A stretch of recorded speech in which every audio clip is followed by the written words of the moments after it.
কিছু করার নাই, স্পেস কম হয়ে গেছে।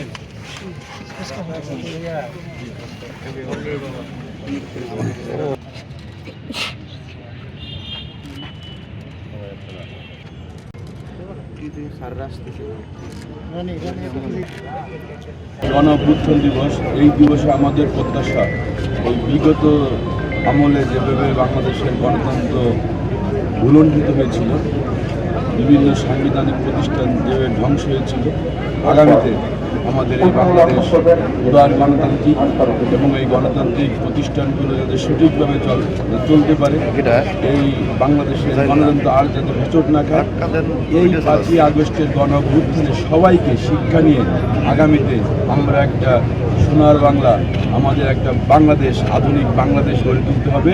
আমাদের মাননীয় প্রধানমন্ত্রী যেভাবে বলেছে সবার আগে বাংলাদেশ, আমাদের যে টার্গেট থাকে যে আমরা সবার আগে বাংলাদেশ, সেই মিশন নিয়ে আমরা আগাচ্ছি এবং আমরা দেশপ্রেমিক। আমরা এই 5ই আগস্টের গণ অভ্যুত্থানে আমাদের মেসেজ আছে বাংলাদেশের প্রকৃত দেশপ্রেমিক, তারা বাংলাদেশের যেভাবে অপমর জনতা, ছাত্র শিক্ষক জনতা সবাই যেভাবে 5ই আগস্টে গণ অভ্যুত্থানে এগিয়ে এসেছিল, আগামীতেও বাংলাদেশের উন্নয়নের জন্য সবাই ছাত্র জনতা সবাই এগিয়ে এসে বাংলাদেশকে আধুনিক স্বনির্ভর বাংলাদেশ গড়ে তুলবে, এই মেসেজ সকল সাধারণ মানুষের। জুলাই চেতনায় গর্ব দেশ, সবার আগে বাংলাদেশ। এই জুলাই গণ অভ্যুত্থান দিবস 2026 এটা আমরা পালন করছি, উদযাপন করছি।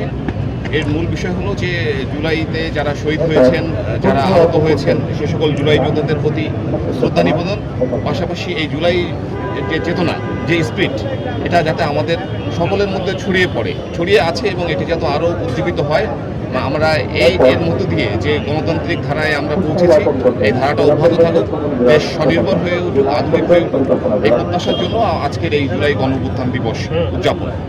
লক্ষ্য করে দেখবেন সারা বাংলাদেশের 64টা জেলার মধ্যে গোপালগঞ্জ কোনো ব্যতিক্রম জেলা নয়।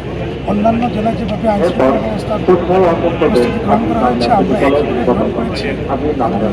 যেহেতু আগস্ট মাসে একটা গুরুত্বপূর্ণ মাস, সেই হিসেবে আমাদের আলাদা কিছু প্রস্তুতি আছে। সেটি 1 থেকে 31 আগস্ট প্রত্যেক দিনই সমান। আমি আশা করি গত 1 থেকে 4 আগস্ট যেরকম স্বাভাবিক শৃঙ্খলা পরিস্থিতি ছিল, সামনে আজকে 5 থেকে 31 আগস্ট পর্যন্ত সারা বছরই গোপালগঞ্জের আইন শৃঙ্খলা পরিস্থিতি অত্যন্ত শান্ত থাকবে। আর জুলাই চেতনার যে মূল আদর্শ, সেটা হল বৈষম্যহীন সমাজ ব্যবস্থা, শৃঙ্খলা, আইন সবার প্রতি সমানভাবে প্রয়োগ, সবার প্রতি সমানভাবে আইন প্রয়োগ। এই নিশ্চয়তা দিয়ে আমি জুলাই যোদ্ধা এবং যারা বীর মুক্তিযোদ্ধা, 71-এ মুক্তিযুদ্ধ করেছেন, বীর শহীদ মুক্তিযোদ্ধা, জুলাই যোদ্ধা এবং জুলাই শহীদ যোদ্ধা, সবার প্রতি মঙ্গল কামনা করে, সবার আত্মার খারাপ কামনা করে সবাইকে ধন্যবাদ জানাই।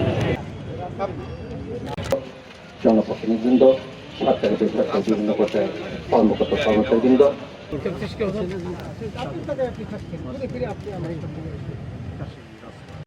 কাজল